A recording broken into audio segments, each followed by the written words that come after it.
Season 2 bab ke-246. Setelah bercerita dengan Aras dan Naura, Fathan dan Azura merasa jauh lebih lega sekarang.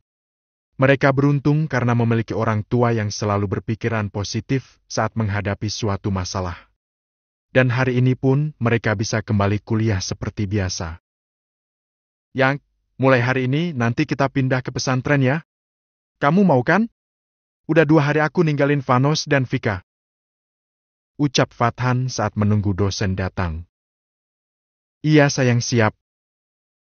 Jawab Azura.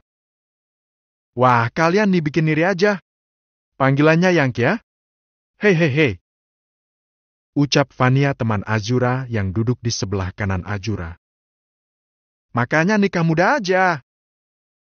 Ucap Azura sambil tersenyum pada temannya. Kalau itu aku belum siap. Aku anak rantau, Zura. Aku di sini kan ngekos. Aku gak mau ngecewain bapak, ibuku. Ucap Vania. Kamu benar, Van. Aku jadi ngerasa bersalah sama orang tuaku. Gak apa-apa kali, Zura. Kan orang tuamu setuju. Kalau aku kan gak. Ortuku gak setuju. Mereka pengen aku kuliah dulu yang benar. Padahal aku juga pengen nikah muda sih sebenarnya. Kamu ikutin maunya orang tuamu aja, Van. Azura jadi terlihat murung. Dia malah jadi merasa bersalah karena sudah membuat keputusan untuk menikah saat kuliah. Maaf ya Zura. Gak bermaksud nyindir lo. Coba deh kamu tanya sama Bu Harna. Kenapa sih Pak Darsono sampai segitunya melarang mahasiswanya hamil saat kuliah? Dengar-dengar Bu Harna ini juga belum nikah lo. Kasihan ya. Jangan-jangan emang dilarang nikah tuh sama bokapnya. Wah, gak tahu juga kalau soal itu. Tapi mungkin aku memang harus nanya sih sama Bu Harna. Secara beliau adalah anaknya Pak Darsono. Ucap Azura yang memang dari kemarin ingin bicara pada Harna karena takut jika suatu hari nanti dia benar hamil. Sekarang dia sedang menunggu tanggal haidnya. Berharap dia tidak hamil dulu bulan ini. Selamat pagi semuanya. Sapa seorang dosen cantik berambut pendek dan berkacamata. Siapa lagi kalau bukan Harna? Pagi, Bu. Jawab semua mahasiswa yang ada di ruangan itu.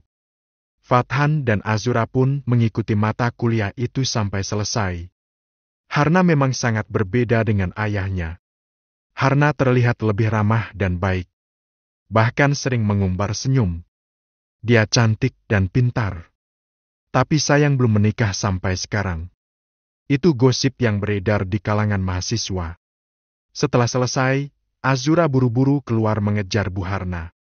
Dia berharap bisa mendapat sedikit pencerahan tentang Pak Darsono. Kenapa beliau sampai segitunya melarang mahasiswanya hamil padahal sudah menikah?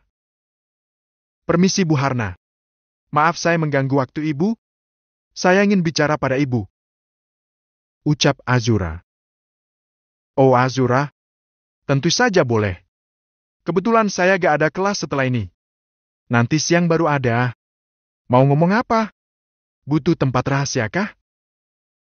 Tanya Bu Harna dengan tersenyum.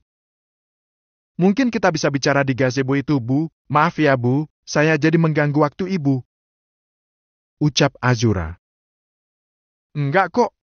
Ganggu itu kalau saya saat ini ada keperluan lain. Ini kan enggak. Hei. Ayo kita duduk di sana. Makasih sebelumnya Bu Harna. Mereka berdua lalu duduk di gazebo yang kebetulan kosong. Tidak ada mahasiswa yang sedang nongkrong di sana. Setelah duduk, Azura pun memberanikan diri untuk bicara pada Harna tentang masalahnya. Ayo kalau mau bicara. Mau ngomong apa Azura? Apa ada penjelasan saya tadi yang bikin kamu bingung? Tanya Harna. Bukan Bu, malah udah jelas banget kok Bu. Maaf Bu, mungkin ini agak melenceng dari mata kuliah.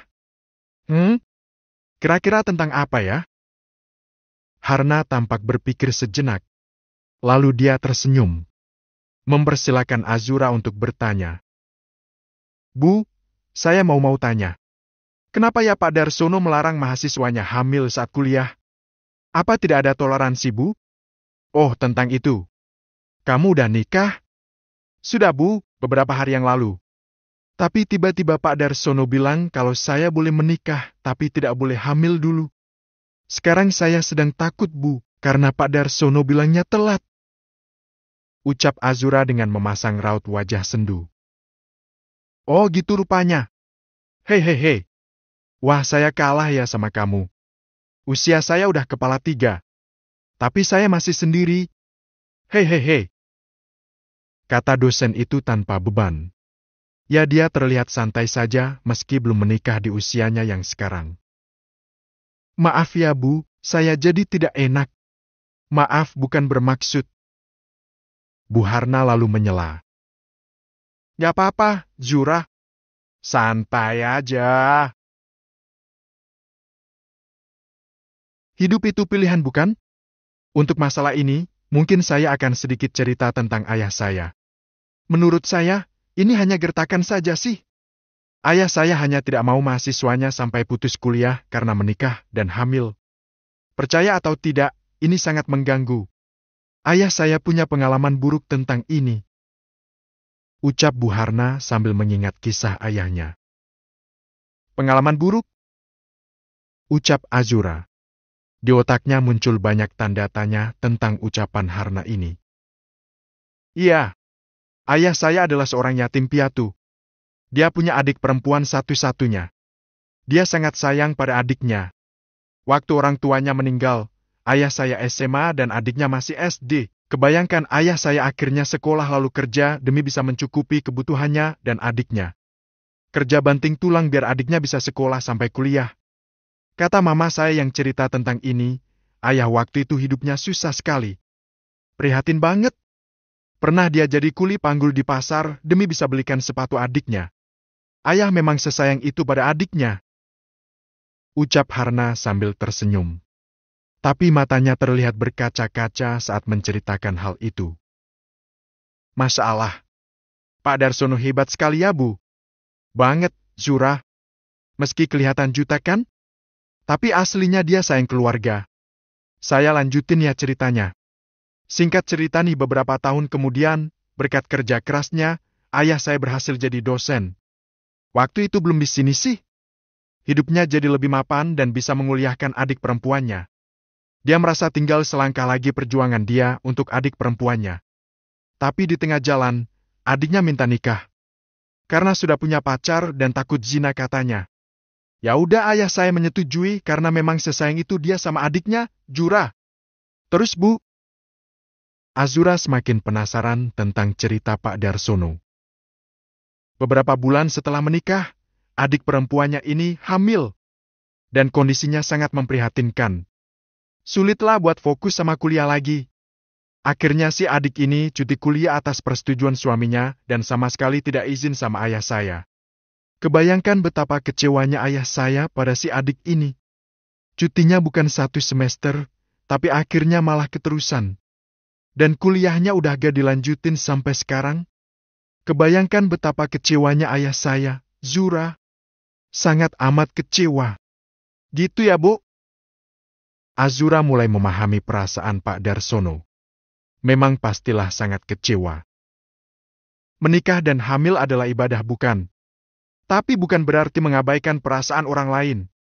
Apalagi orang yang sudah berjuang keras untuk kita. Dalam hal bukan berarti ayah gak ikhlas. Ayah cuma pengen adiknya ini jadi orang yang berhasil, orang yang sukses. Sekarang ayah jadi lepas tangan sama adiknya.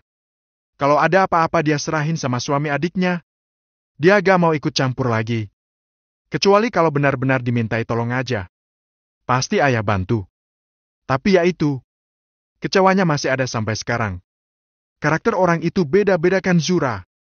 Ada yang mudah melupakan, ada yang sulit melupakan. Apalagi yang introvert seperti ayah saya. Sulit lupa. Ucap Harna sambil tersenyum. Iya Bu, saya paham sekarang. Syukurlah kalau kamu bisa mengerti. Saya minta maaf ya. Kalau pengalaman ayah saya merugikan kamu dan mahasiswa yang lain. Ayah hanya ingin mahasiswanya fokus kuliah sampai lulus. Karena akan ada orang-orang yang kecewa saat kita abai tentang hal ini. Gitu ceritanya, Azura. Wah saya jadi bicara panjang kali lebar ya. Hei, hei, hei. Tidak apa-apa, Bu. Saya malah senang. Saya jadi mengerti bagaimana perasaan orang tua kalau kita sampai putus kuliah. Meski terlihat mengizinkan, tapi pasti akan ada perasaan yang kecewa. Dan saya tidak mau egois. Mengabaikan perasaan orang tua saya demi kebahagiaan saya sendiri. Ucap Azura. Bagus itu, Zura. Saya yakin orang tua yang baik itu tidak akan menuntut anaknya untuk membalas budi. Tapi hanya satu yang diinginkan oleh orang tua. Melihat anaknya berhasil. Sudah itu saja. Azura seperti tertampar. Lalu dia sadar. Dia berharap